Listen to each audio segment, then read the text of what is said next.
परिणाम की आस किए बिना अपना कर्तव्य करो। आपको अपने निर्धारित कर्तव्यों को पूरा करने का अधिकार है, लेकिन आप अपने कार्यों के फल के हकदार नहीं हैं। अपने भीतर संतुष्टि खोजें, तभी आप लालसाओं से मुक्त हो जाएंगे। परिवर्तन ब्रह्मांड का नियम है। आप एक पल में करोड़पति या कंगाल हो सकते हैं। खाली हाथ आए थे, खाली हाथ जाओगे। जो आज तुम्हारा है, कल किसी और का था, कल किसी और का हो जाएगा। आत्मा न तो जन्मती है और न ही मरती है। अपना अनिवार्य कर्तव्य निभाओ, क्योंकि कर्म वास्तव में निष्क्रियता से बेहतर है। केवल अपने अपने कर्तव्य पालन पर आपका नियंत्रण है, लेकिन परिणामों पर कोई नियंत्रण या दावा नहीं है। व्यक्ति अपने मन के प्रयासों से ही ऊपर उठ सकता है। मन स्वयं का मित्र भी है और शत्रु भी। जो मनुष्य कर्म में अकर्म और अकर्म में कर्म देखता है, वह मनुष्यों में बुद्धिमान है। अपना दिल अपने काम पर लगाओ, लेकिन उसके इनाम पर कभी नहीं। व्यक्ति अपने प्रयासों से सर्वोच्च सफलता प्राप्त कर सकता है। मन उन लोगों के लिए दुश्मन की तरह काम करता है जो इसे नियंत्रित नहीं करते हैं। उससे मत डरो, जो वास्तविक नहीं है, न कभी था और न कभी होगा। जो वास्तविक है वह सदैव था और उसे नष्ट नहीं किया जा सकता। न तो यह दुनिया है, न ही इससे परे दुनिया। खुशी किसी दूसरे के दर्द से नहीं आती। आपको अपने निर्धारित कर्तव्यों को पूरा करने का अधिकार है, लेकिन आप अपने कार्यों के फल के हकदार नहीं हैं। आत्मा न तो जन्मती है और न ही मरती है। बुद्धिमान ज्ञान और कर्म को एक रूप में देखते हैं, वे वास्तव में देखते हैं। जो कोई भी अच्छा काम करता है, उसका कभी भी बुरा अंत नहीं होगा, न तो यहाँ या आने वाले विश्व में। आत्मनियंत्रित आत्मा, जो इंद्रिय विषयों के बीच आसक्ति या विकर्षण से मुक्त होकर विचरण करती है, वह शाश्वत शांति प्राप्त करती है।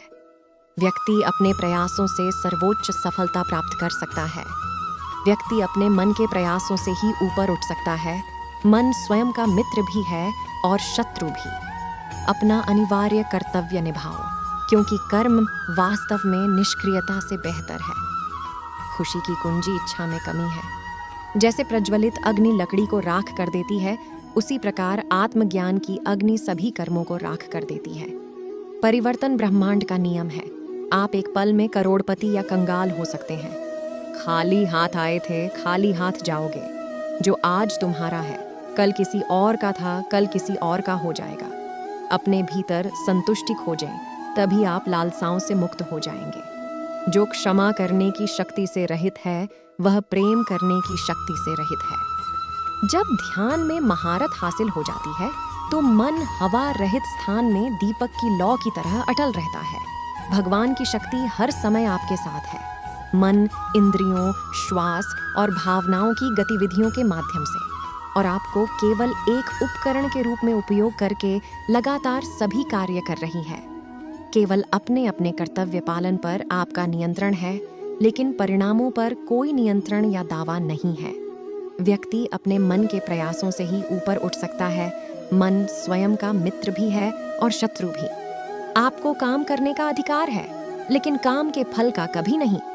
अपना दिल अपने काम पर लगाओ, लेकिन उसके इनाम पर कभी नहीं। अपना अनिवार्य कर्तव्य निभाओ, क्योंकि कर्म वास्तव में निष्क्रियता से बेहतर है। मन उन लोगों के लिए दुश्मन की तरह काम करता है जो इसे नियंत्रित नहीं करते हैं। उससे मत डरो, जो वास्तविक नहीं है, न कभी था और न कभी होगा। जो वास्तविक है वह सदैव था और उसे नष्ट नहीं किया जा सकता। न तो यह दुनिया है, न ही इससे परे दुनिया। खुशी किसी दूसरे के दर्द से नहीं आती। आपको अपने निर्धारित कर्तव्यों को पूरा करने का अधिकार है, लेकिन आप अपने कार्यों के फल के हकदार नहीं हैं। आत्मा न तो जन्मती है और न ही मरती है। बुद्धिमान ज्ञान और कर्म को एक रूप में देखते हैं, वे वास्तव में देखते हैं। जो कोई भी अच्छा काम करता है, उसका कभी भी बुरा अंत नहीं होगा, न तो यहाँ या आने वाले विश्व में। आत्मनियंत्रित आत्मा, जो इंद्रिय विषयों के बीच आसक्ति या विकर्षण से मुक्त होकर विचरण करती है, वह शाश्वत शांति प्राप्त करती है। व्यक्ति अपने प्रयासों से सर्वोच्च सफलता प्राप्त कर सकता है। व्यक्ति अपने मन के प्रयासों से ही ऊपर उठ सकता है। मन स्वयं का मित्र भी है और शत्रु भी। अपना अनिवार्य कर्तव्य निभाओ, क्योंकि कर्म वास्तव में निष्क्रियता से बेहतर है। खुशी की कुंजी इच्छा में कमी है। जैसे प्रज्वलित अग्नि लकड़ी को राख कर देती है, उसी प्रकार आत्मज्ञान की अग्नि सभी कर्मों को राख कर देती है। भगवान की शक्ति हर समय आपके साथ है, मन, इंद्रियों, श्वास और भावनाओं की गतिविधियों के माध्यम से, और आपको केवल एक उपकरण के रूप में उपयोग करके लगातार सभी कार्य कर रही है। ये पंक्तियाँ भगवद गीता में भगवान कृष्ण के गहन ज्ञान और शिक्षाओं को दर्शाती हैं।